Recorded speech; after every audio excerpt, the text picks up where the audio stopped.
and today with the tablet that I believe to be the best tablet under the $200 mark. Actually, we are talking about 175 tablets alone with the cover protective case.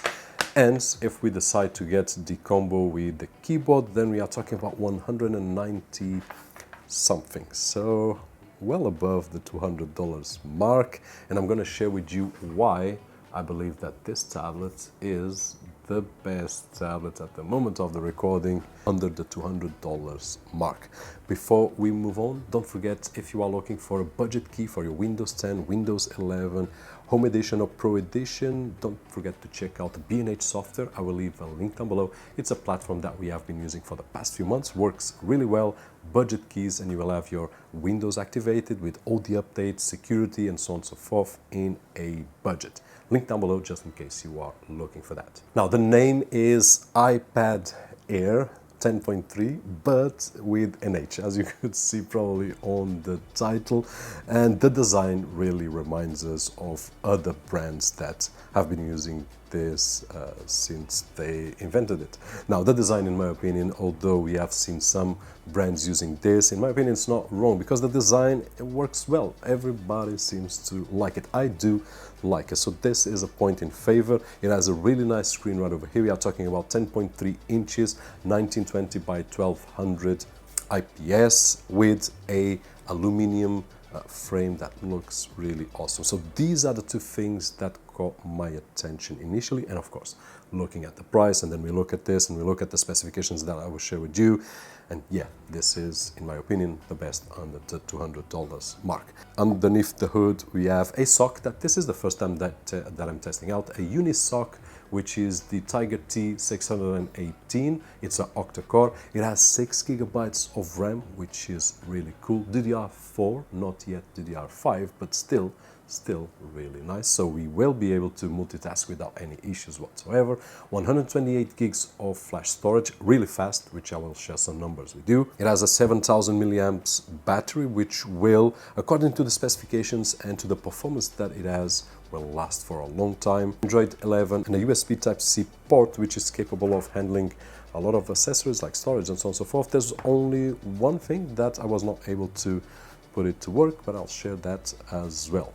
Now, talking about the screen a little bit, it is, as I said, 10.3. It's an IPS panel, and it's not a cheap panel. Some of the times we see on these price ranges a really big distance between the glass and the display, which I really don't like. And when I see them here, I always warn, hey, attention, that this is one of the details that I don't like. In this particular case, great, it is really close. So when we look at it, and forget about the price right now, when we look at the screen, when we look at the build quality, we don't feel this as a cheap device. We feel it as an incredible device for the price. So I did test out the storage because I was curious. It has 128, which is not that bad, and the speeds were great. We are talking about 1350 megabytes per second on reads and 200 megabytes per second on writes, which is really cool. And you will feel this when you are using the tablet, because it feels like a more premium tablet. We open the app and it's instantaneously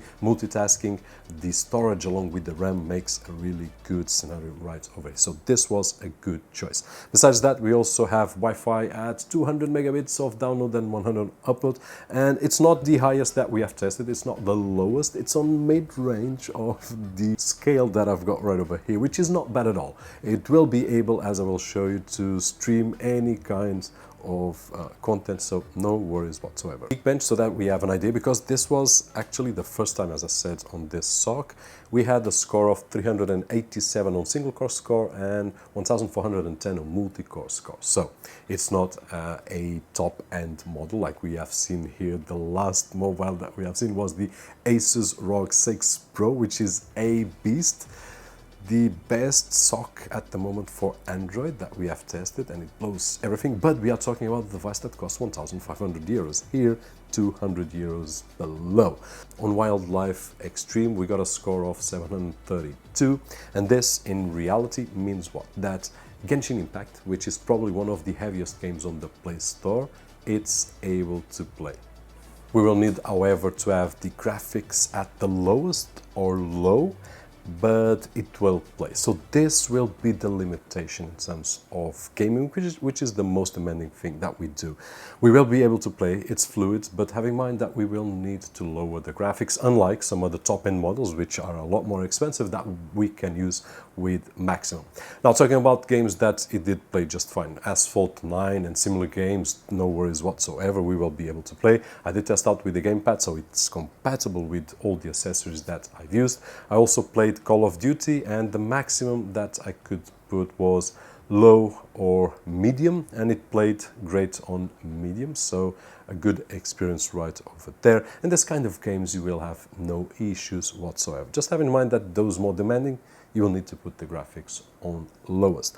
If you want something a little bit better on screen, then my solution for any kind of device like this is always a cloud service like Xbox Game Cloud, which I love. I use it for a long time now with all my mobile devices, and the experience was great once again with my gamepad.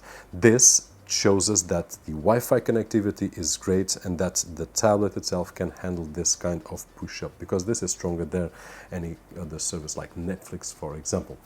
Talking about Netflix, it also passed. I did try out with a few series, a few movies, and yes, if you're looking for something for this kind of usage, great. YouTube, you'll be fine. 1080 maximum resolution that it's capable of, and it's fluid. You will not be waiting when you scroll through other videos. It's fluid. The RAM and the fast storage here really helps out. In terms of productivity, if you're looking for a machine that it's capable of Word, Excel, PowerPoint, sure, no issues whatsoever. The only thing that I would suggest in this particular case, if you want to use it like a laptop, then is a keyboard combo. It will cost about 15 euros or $15 more, and it works really nice. The keyboard, it's nice, nothing special. The magnet is not that strong, but when we use it normally, not like I do, because I tend to test out like this and whatnot, and it falls. But the keyboard works really nice, has a nice texture, looks like velvet. It will be a lot easier to work on Word, Excel, and so on with a keyboard such as this one. It also has two cameras, which I wouldn't count to take great picture quality right over here. It has a 5 megapixel at the front, 5 megapixel at the back. It's great for face recognition, for example. It works really nice, better than what I was expecting. But if you are looking to take pictures and videos for a video call, yes, but anything else, I would say that it's probably one of the weakest points. Another thing that can be seen as a weak point is that it has nice audio for the tablet that it is, but the two outputs for the audio is on the same side. I would love to see one here on this level and the other one right over here, so that we could put our hands and still have the stereo coming out of both ways. In this particular case, what happens is that we hang right over here, and we will most of the times block one of the audio outputs. Now, one thing that I really enjoy, and it's not locked, is the USB Type-C right over here, which really comes in handy. If we want to use a docking station to connect USB and micro SD cards and so on and so forth, we will be able to do without any issues, including Ethernet.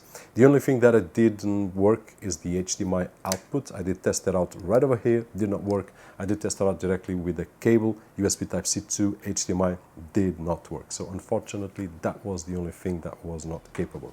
I did test out with big capacity SSDs. This is the Sabrent, and it works, but I had to format the drive, which I can't right now. I've got data right over here that I need, but it works. It asks us to format. That's the only thing that we need to know. If it does that, it's a good sign. It's a sign that we can use it.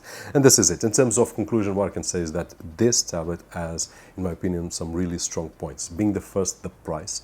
The second, I would say the design along with the screen, which is really nice for the price, and a good choice of storage and RAM, which will improve the SoC. That it's not a high-end SoC, it is a mid to low SoC, but it will look and feel like a more expensive tablet because it has a lot of RAM and a really fast storage. In terms of weak points, the cameras will not be that good, and the stereo being on the same side. That being said, hopefully the video was helpful in some way, and if it was, don't forget that usual thumbs up right over there, which is really appreciated on this side of the screen. My name is Roberto, and as always, I'll see you guys on the next one.